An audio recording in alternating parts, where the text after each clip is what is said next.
Hola, nosotros somos alumnos del CBT 110 de tercero F en la especialidad de electrónica y el día de hoy les vamos a presentar nuestro proyecto de la segunda unidad, que es la reparación de una bocina.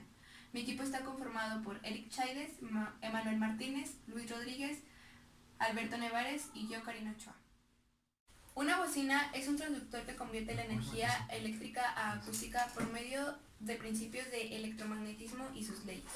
Dicho de otra forma, es un dispositivo que genera variaciones de presión en el aire de determinada frecuencia basada en una corriente eléctrica.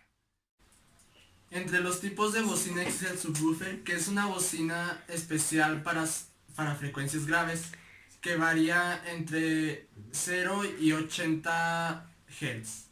El objetivo de este es pasar sonidos que otras bocinas no podrían.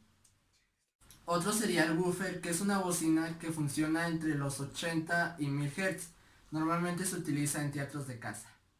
Al woofer, solo que este funciona mejor entre 1000 y 4000 Hz. La diferencia entre estos dos es su cono, que es más liviano. Y por último, el tweeter es una bocina pequeña que funciona entre los 4000 y 20000 Hz y funciona obviamente para las frecuencias más agudas. Entre las partes de una bocina está la bobina, que se encarga de transformar la energía eléctrica a acústica. Está también la suspensión, que mantiene el cono centrado y evita fugas de sonido. También existe el centrador, que se utiliza para evitar el movimiento de la bobina. El centrador se utiliza para evitar movimientos del cono a fin de que la bobina no se mueva.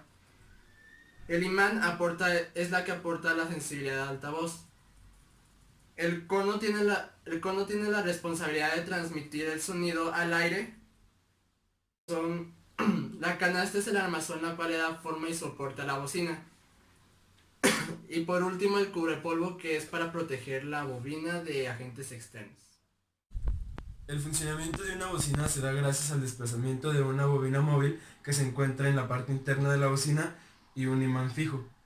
Cuando le llega una carga eléctrica a la bobina se mueve gracias a las leyes de atracción entre ella y el imán. Después, este movimiento llega al cono y lo que hace es hacer una variación de presión en el aire. Y así es como se genera el sonido. Entre las características fundamentales que tenemos que tener en cuenta al momento de comprar una bocina son la potencia, que es la cantidad máxima de watts que soporta nuestro altavoz. Esto nos ayuda para saber cuándo la bobina se empezará a quemar o a calentar en exceso, lo que puede dañarlo o disminuir su rendimiento. el rendimiento es la cantidad de energía que se transforma en sonido con relación a la energía que se pierde cuando se disipa como calor. La respuesta de frecuencias, que es el espectro de frecuencias, vaya, que la bocina puede emitir. Esto es lo que genera las clasificaciones de bocina, como lo dijo mi compañero, que la distorsión, que es la fidelidad con la que el altavoz reproduce el sonido. Esto se ve reflejado, por ejemplo, cuando se dice normalmente que un altavoz cartonea, que es cuando los bajos no suenan adecuadamente con la buena fidelidad que debe tener el mismo. El primer paso para nuestro proyecto fue conseguir una bocina. Posteriormente le quitamos todo lo que tenía, que sería el cono, la araña y la bobina. Después la limpiamos y quitamos todos los adhesivos que tenía, ya sea con thinner o tolueno, y ayudándonos con un cúter. Si la bocina se encuentra en mal estado y presenta abolladuras, lo que podemos hacer es, con la ayuda del martillo y unas pinzas, enderezar las abolladuras, y si se desea pintar, lo que tenemos que hacer es lijar la bocina y posteriormente pintarla tapando cuidadosamente el imán y el entrehierro. Después se procede a limpiar el entrehierro y a fabricar los centradores de la bobina para colocar la bobina, teniendo cuidado de dejar un cuarto del bobinado afuera. Después de esto, si la bobina no es lo suficientemente larga para entrar en el cono, se refuerza con papel craft y con resina epóxica para hacer que esta sea más dura. Una vez ya centrada la bobina, se procede a pegar la araña con la campana de la bocina, con cemento de contacto negro. y la bobina con la araña, con resina epóxica. Vamos a proceder a colocar el cono en el lugar en el que va y pondremos el cemento de contacto y haremos presión en la suspensión para que se pegue bien. Lo que sigue ahora es pegar la bobina al cono con resina epóxica a los lados, teniendo cuidado de las dos puntas de la bobina que estén en dirección hacia el conector.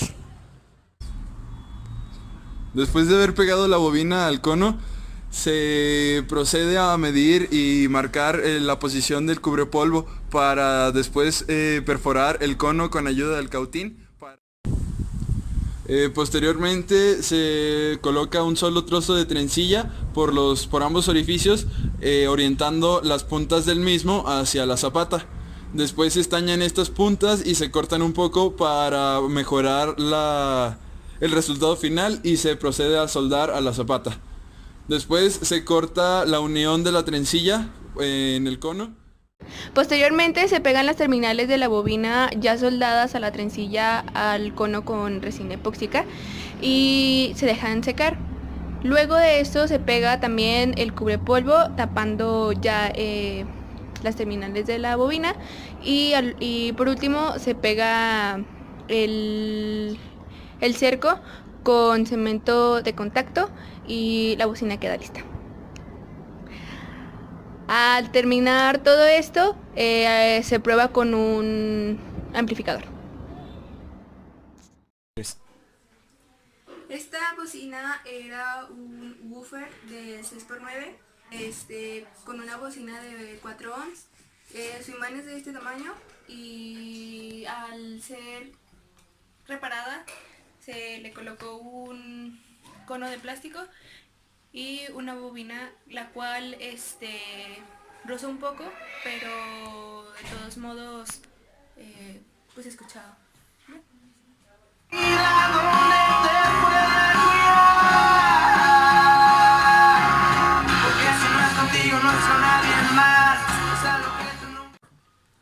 Esta bocina es igual a la anterior, también es un woofer de 6x9 y también al repararla se le colocó un cono de plástico y una bobina de 4 ohms.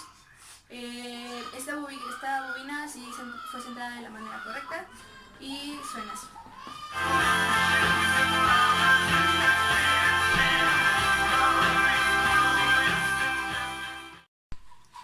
Esta bocina antes de ser reparada era un subwoofer de 8 pulgadas. Al ser reparada se le colocó un cono de cartón y una bobina, la cual no se centró correctamente, por lo cual cartoné.